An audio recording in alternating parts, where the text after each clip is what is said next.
কে ওখানে? পেছনে তাকিয়ে দেখে কেউ নেই। চারপাশে ভুতুরে পরিবেশ, গা ছমছমে ব্যাপার। হঠাৎ কোথা থেকে যেন হাড় চিবানোর শব্দ ভেসে আসে। কে শব্দ করছে? হঠাৎ সামনে তাকাতেই দেখতে পেল তার হাতে থাকা মাছটির মাথা ঝুলছে, বাকি অংশটুকু নেই।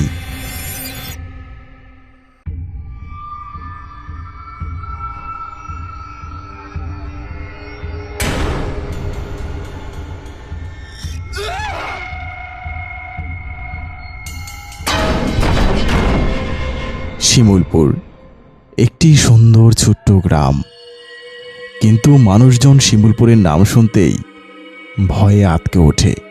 কারণ সেই শিমুলপুরের একটি বটগাছ। লোকে মুখে শোনা যায় সেই বটগাছে নাকি ভূতের বাস।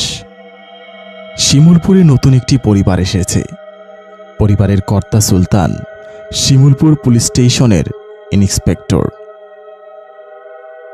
এটা নতুন জায়গা, বাচ্চাকে বের হতে দিও না। আর হ্যাঁ, আমি না আসা পর্যন্ত তুমিও বের হবে না। সুলতান সাহেব তার কাজের প্রথম দিনেই একটি কেস নিয়ে বেরিয়ে পড়লেন। কেউ একজন নাকি গ্রামের সেই বটগাছটায় আত্মহত্যা করেছে। সুলতান সাহেব অফিস থেকে একটি মোটর বাইক নিয়ে বেরিয়ে পড়লেন, তার সাথে একজন কনস্টেবল। স্যার, আপনি কি ভূতে বিশ্বাস করেন? ভূত? না না না, আমি ওসব ভূত প্রেতে বিশ্বাস করি না। কিন্তু হঠাৎ এই কথা জিজ্ঞেস করলে কেন?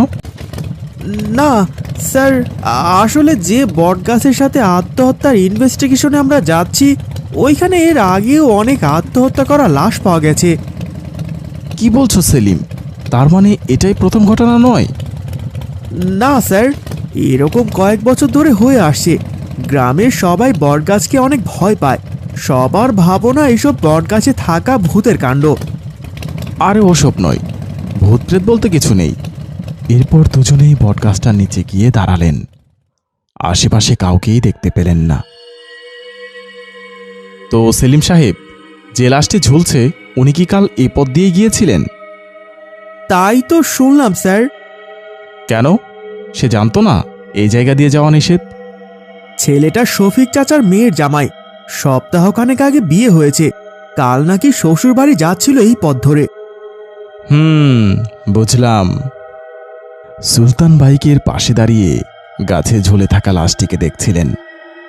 হঠাৎ তার চোখ বাইকের লুকিং গ্লাসে পড়তেই দেখতে পেলেন একজন লোক দূর থেকে তাদের উপর নজর রাখছে। সুলতান সেদিকে তাকাতেই লোকটি আড়ালে চলে যায়। কিন্তু আমার একটা বিষয় বড় অদ্ভুত লাগলো জানো তো। যে স্থানে এমন ঘটনা ঘটে সেই স্থানে মানুষের ভিড় জমে যায়। এখানে তো আশেপাশে কোনো মানুষের চিহ্নটুকু নেই। আপনাকে তো বলেছিলাম স্যার, এই বটগাছের নিচ দিয়ে কেউ একলা ভুলবশত যায়, এরপর তিনি যে কোনোভাবেই এই গাছে গলায় দড়ি দিয়ে আত্মহত্যা করে থাকে। এই যে নমুনা তো নিজের চোখেই দেখলেন। আমার ওসব একদমই বিশ্বাস হয় না। আমার মনে হয় সম্পূর্ণটাই কারো কারসাজি। আমি বলতে পারবো না স্যার, কিন্তু এর আগে যতগুলো আত্মহত্যার ঘটনা ঘটেছে, আমি ভয়ে এই গাছের সীমানায় আসিনি। আজ আপনার সাথে এসেছি। তুমি আসনি, অন্য পুলিশরা তো এসেছে তাই না? তাদের কি কোনো ক্ষতি হয়েছে? কই, কখনো শুনিনি তো যে কোনো পুলিশ এই গাছের সাথে ঝুলে আত্মহত্যা করেছে। হ্যাঁ বুঝলাম, কিছু একটা ঘটেছে লুকোচক্ষের আড়ালে। ও হতে পারে স্যার, কিন্তু আমার এসবে অনেক ভয়। বাড়িতে এক ছোট্ট কন্যা শিশু ও স্ত্রী নিয়ে থাকি। কনস্টেবলের আর কতই বা বেতন হবে, বুঝতেই তো পারছেন। আমার যদি কিছু হয়ে যায় তাহলে আমার পরিবার একদম পথে বসে যাবে। পরিবারের কথা শুনে সুলতানের মুখে একটা চিন্তার ভাঁজ দেখা গেল। স্ত্রী সন্তানকে রেখে এসেছে, তারা ঠিক আছে তো? এইসব ভাবতে ভাবতে সেলিমকে বলল, ভয় পেও না, আমি যখন এসেছি এই আত্মহত্যার রহস্য আমি উদ্ঘাটন করেই ছাড়ব। Hello, Shimulpur hospital? শিমুলপুর বটতলায় একটা লাশ পাওয়া গেছে। ময়নাতদন্তের জন্য নিয়ে যাওয়া হবে। একটা অ্যাম্বুলেন্স দ্রুত পাঠিয়ে দিন। আমি শিমুলপুর থানা থেকে একজন কনস্টেবল বলছি। আচ্ছা ঠিক আছে, 30 মিনিটের মধ্যে পৌঁছে দিচ্ছি। কিছুক্ষণের মধ্যে অ্যাম্বুলেন্স এসে ময়নাতদন্তের জন্য লাশটিকে নিয়ে চলে যায়। আচ্ছা, চারপাশটা একটু ভালো করে দেখুন, যদি কোনো এভিডেন্স পাওয়া যায়। স্যার, এটা খুন না। চলেন স্যার, আমরা এখান থেকে কেটে পড়ি। ভয় পেও না এত, আমি আছি তো, ওইসব ভূতপ্রেত কিছু না। কিছু দূরে একটা বাঁশের বেড়া দেওয়া জায়গা, সেখানে লাল রং দিয়ে লেখা ভেতরে প্রবেশ নিষেধ। ওই জায়গাটা কি? লাল রং দিয়ে যেতে নিষেধ করা হয়েছে কেন?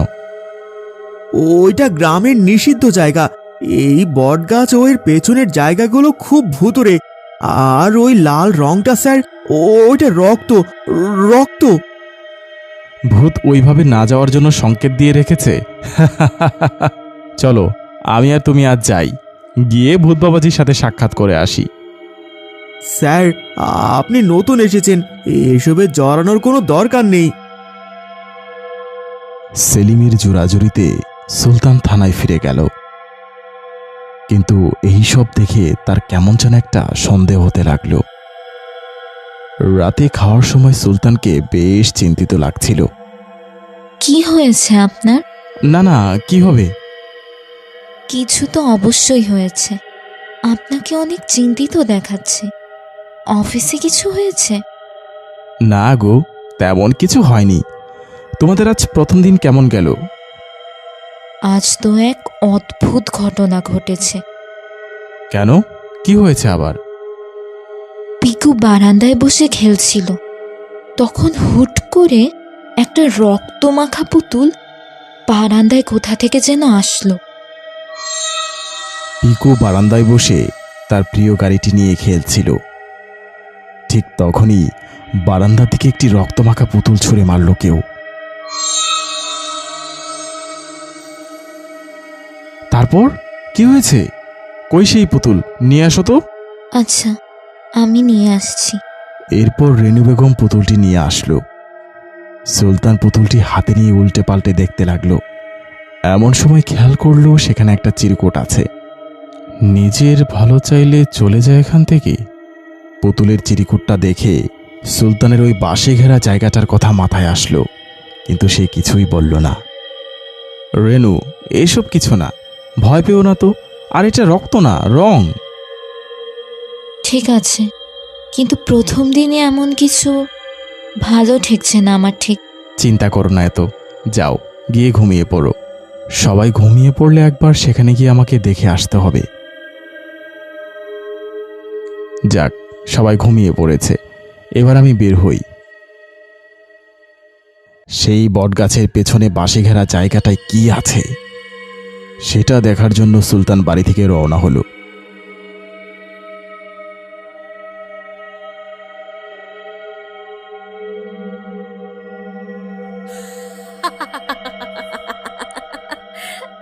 কি ব্যাপার, যেখানে একটা মানুষের পা পর্যন্ত পড়ে না সেখানে হাসির শব্দ?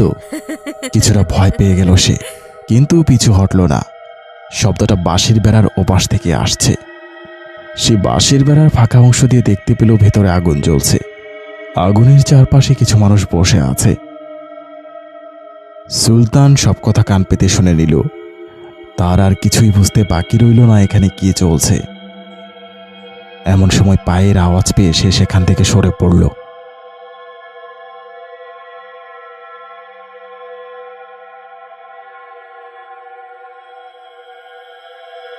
পরদিন সকালে শিপন নামের সেই ছেলেটা সুলতানের বাসায় এসেছে। সুলতান স্যার আছেন? বাড়ি আছেন স্যার? ডাক শুনে বাইরে এসে শিপনকে দেখে সে কিছুটা ঘাবড়ে যায়। এটা আপনার না? হ্যাঁ, আমার। আপনার ছেলে ভারী মিষ্টি, কিন্তু লুকিয়ে তো সবই দেখে ফেলেছেন। যদি মুখটা বন্ধ রাখেন তাহলে টাকার অভাব হবে না, আর যদি মুখ খোলেন তো লাশের অভাব হবে না। আমাকে হুমকি দিচ্ছ? আমি ওইসব ভয়টই পাই না। আর হ্যাঁ, আমি লোভীও না। আপনার ভালোর জন্যই বললাম। আর গ্রামে যখন আমার ওস্তাদের বোন গলায় দড়ি দিয়েছিল, সবাই দেখেও তাকে বাঁচায়নি। এতে কি হয়েছে? তাই বলে কি গ্রামের নিরীহ মানুষদের মারতে হবে? এত উত্তর দিতে পারবো না। গ্রামের সবাই ভাবে সেখানে ভূতের আস্তানা, আর সেটাই ভাববে সারা জীবন ওদের চোখের আড়ালে আমরা এসব করে যাব, কেউ কিছুই করতে পারবে না। সুলতান হতভম্ব হয়ে দাঁড়িয়ে রইল। শিপন চলে গেল। এত বড় ভুলটা কি করে করলাম আমি? ব্যাগটা কখন পড়ে গেল? খেয়ালই ছিল না। না, আর দেরি করা যাবে না, যা করার আজ রাতেই করতে হবে। সেলিম, গ্রামের প্রত্যেককে ওই গাছতলায় ডাকো। কি বলছেন স্যার? যা বলছি সেটাই করো। গ্রামের প্রত্যেকে যেন সেখানে উপস্থিত থাকে। গ্রামের সবাই ভয় পায় ওই বটগাছকে, কেউ আসবে না। সবাইকে জানিয়ে দাও সবার সেখানে আসা বাধ্যতামূলক। যদি কেউ না আসে তাহলে তাকে 20,000 টাকা জরিমানা দিতে হবে। সেলিম তার মতলব কিছুতেই বুঝতে পারল না। কি করতে চাইছে সে? সুলতানের কথা মতো গ্রামবাসীকে সেই বটতলায় হাজির করা হলো।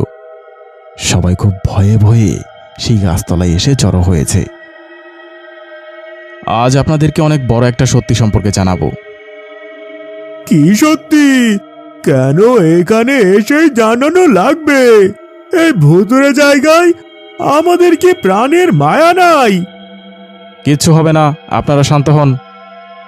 এরপর কিছুক্ষণ থেমে নিজের পকেট থেকে মোবাইল ফোনটা বের করে। আমি কাল রাতে এখানে এসেছিলাম, আর আমার ফোনে একটা ভিডিও রেকর্ড করি। সবাই একটু মনোযোগ দিয়ে দেখুন।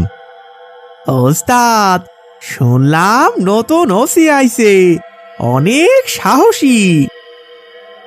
আরে কত সাহস আমরা টাকা দিয়ে কিনে নিলাম।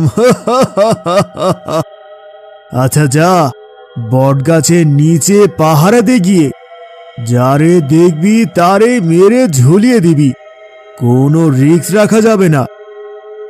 আচ্ছা ওস্তাদ। আর এই যে এইখানে 1000 টিয়াবা আছে, কাল এইগুলো রাতে ডেলিভারি হবে। আচ্ছা ওস্তাদ, ওই কাজটা আমি সাইরা ফেলব নে। তদন্তের জন্য যখন সে এসেছিল তখন বেড়ার ফাঁকা অংশ দিয়ে সবকিছু রেকর্ড করে নেয়। গ্রামবাসী এসব দৃশ্য দেখে অবাক হয়ে যায়। হাই হাই, সব ভুয়া! তাহলে তাহলে মানুষ মারা যায় কিভাবে? এখানে যদি কোনো ভূত না থাকে, আত্মহত্যা কেন করে? কেউ আত্মহত্যা করে না। যে রাতের বেলায় এদিক দিয়ে যায় সে যদি কিছু দেখে ফেলে তাহলে এই মাদক চোরা কারবারিরা তাকে মেরে এই গাছের সাথে ঝুলিয়ে দেয়। এজন্যই থানার অন্য পুলিশদের কিছু হয় না। বাকি পুলিশদের অনেক টাকা দিয়ে কিনে নেওয়া হয়েছিল। এমনকি আজকে সকালে আমাকেও অনেক টাকা অফার করা হয়েছিল। এই জায়গাটায় ভয়ে যেন কেউ না আসে, তাই গ্রামবাসীকে ভূতের ভয় দেখিয়ে এই স্থান দিয়ে যাওয়া থেকে বিরত রাখা হতো। এই ব্যাপার, এই সবাই চল, ওই বাঁশের বেড়া এখনই আমরা ভাঙবো। আমাদের বোকা বানিয়ে গ্রামের এক এক করে মানুষ মারা। এরপর গ্রামবাসীরা সেই জায়গাটিকে গুড়িয়ে দেয় আর সকল মাদক কারবারিকে সুলতান হেফাজতে নিয়ে নেয়।